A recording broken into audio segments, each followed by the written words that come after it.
இந்த பொண்ணு தான் கல்யாணமே பண்ணிக்காது, கடைசி வரைக்கும் அண்ணனோட ரெஸ்டாரண்ட்டில் தான் வேலை செய்யும் அப்படின்னு சொல்லிட்டு சத்தியம் பண்ணியிருக்கு இல்லையா? இப்போ நேற்று சொன்னீங்க ஏமாத்திரியா? அப்போ அவர் அங்க இருந்தாரு, துபாயில இருந்தவர் தானே அவரு. அவன் இந்த பொண்ணு வந்து மலேசியன் சிட்டிசன். இந்த பொண்ணு அவர் இவர் பார்த்தீங்கன்னா இவர் தமிழ்நாட்டு மாஸ்டர். இவர் புதுசாக வந்திருக்காரு, ஆனால் ஆல்ரெடி மலேசியாவில் தான் வேலை செஞ்சிருக்காரு. இவங்கெல்லாம் ஓப்பனிங்கில் பார்த்துருப்பீங்க. சான்னு பேர் சான்னு. ஸோ நம்ம துபாய் ஓப்பனிங்லேருந்து அங்கே இருந்து அதுக்கப்புறம் சென்னையில் வேலை இருந்தது, அங்கே போய் முடிச்சுட்டு அதுக்கப்புறம் மலேசியாவுக்கு வந்திருக்கிறாங்க. இப்போ மலேசியாவில் தான் இருக்க போகிறாங்க. ஏன்னா இது ரொம்ப இம்பார்ட்டன்ட். ஆமாம், எப்படின்னா நான் துபாய் ரெஸ்டாரண்ட்டோட க்ரௌடுக்கு அப்புறம் அதை விட ஜாஸ்தியான க்ரௌட் வந்து நான் மலேசியாவில் தான் பார்க்குறேன். ஸோ இது வந்து ஒரு இம்பார்ட்டண்டான ரெஸ்டாரண்ட் ஆகிடுச்சு.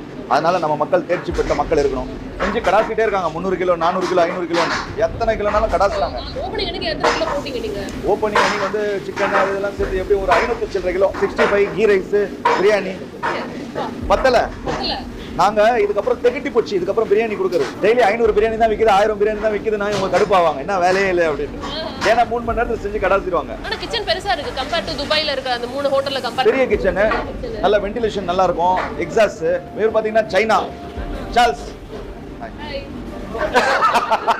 இது சேகர் தெரியும், அங்கே பார்த்துருப்பீங்க ரெஸ்டாரண்ட்டில். இவர் வந்து இங்கே ட்ரிப்ளிகன் மாஸ்டர் தான், பிரியாணி மாஸ்டர். இந்த ரெஸ்டாரண்ட்டுக்காக அப்பாயிண்ட் பண்ணியிருக்கோம். ஆனால் இவங்கெல்லாம் 2-3 மாதத்துக்கு முன்னாடியே வந்துட்டாங்க. இங்கே வந்து எக்ஸ்பெரிமெண்ட் பண்ணிவிட்டு எந்தெந்த பொருளாக எங்கே வைக்கணும். பிரியாணி ஹோட்டல் ஓப்பன் பண்ணோன்னே ஆரம்பிச்சு இறங்கிட்டாங்க. ஸ்வீட்டு கேசரி போடுங்கப்பா, ஒரு 6 கிலோ 6 7 கிலோ. ஆனால் கேசரி வந்து ஃப்ரெஷ்ஷாக செஞ்சுக்கிட்டே இருக்கும். மொத்தமாக ஒரு 50 கிலோ செஞ்சு வச்சோன்னா சூடு ஆறுனோடனே கொஞ்சம் கட்டியாகும் கேசரி.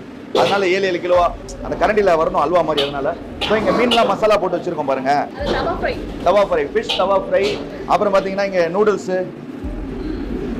தம்பி நம்ம ஃப்ரைட் ரைஸ்ல என்ன சிறப்பு அது சொல்லு. இவர் வந்து ஃப்ரைட் ரைஸ் மாஸ்டர். பட் நம்ம ஃப்ரைட் ரைஸ்லயும் நூடுல்ஸ்லயும் என்ன சிறப்பு? மசாலா தான் சிறப்பு. இதுக்கு வச்சிருக்கோம். எப்படின்னா எல்லாமே ஃப்ரைட் ரைஸ் நார்மலா எல்லா மக்களும் செய்யற மாதிரி செஞ்சிடணும். ஆனா அதுல இருந்து சில ஐட்டம்லாம் கம்மி பண்ணோம். அஜினோமோட்டோ போடக்கூடாது, வேற என்ன மிளகாத்தூள் போடக்கூடாது. இதெல்லாம் போடாம ஒரு மசாலா ஒன்று, அது சும்மா 2 சிட்டிக்கு விலகு. சீக்ரெட் இன்கிரிடியன்ட் உங்களுக்கு ஒண்ணுமே கிடையாது. ஆனா நீங்க சீக்ரெட்டா ஒரு விஷயம் வச்சிருக்கீங்க. ஃப்ரைட் ரைஸ் மட்டும் இருக்கு. ஆனா பார்த்தா குழம்புவாங்க நிறைய வரும் அதுல விஷயம். அது அவ்வளோ இது இவ்வளோ போட்டாரு இவங்களே டெய்லி செய்யறது திடீர்னு குழம்பிடுவாங்க போய் அப்படின்னு. அதனால அதே மாதிரி வந்து மீனுக்கும் ப்ரானுக்கும் நமக்கு சீக்ரெட் மசாலா வேணும். சீக்ரெட் மீன்ஸ் அதெல்லாம் காமிச்சிருக்கோம் சேனல்ல. இந்த மசாலா யூனிக்கா இருக்கணும். இதெல்லாம் வந்து 30 கிலோ சட்டி இறக்கிட்டே இருக்காங்க. Mutton chicken. இது சிக்கன் பிரியாணி, இது மட்டனு. உழுதுறாதீங்க. இந்த தம்பிலாம் வந்து சென்னை ட்ரிப்ளிகன்ல இருந்து எல்லாம் மாஸ்டருங்க. கல்யாணம் ஆகி 1 மாசத்துலேயே வந்துட்டா போகுது. வேலை செஞ்சுட்டே இருப்பாப்புல, திடீர்னு ஓரமாக போய் அழுதுட்டு மறுபடியும் வந்துடும்.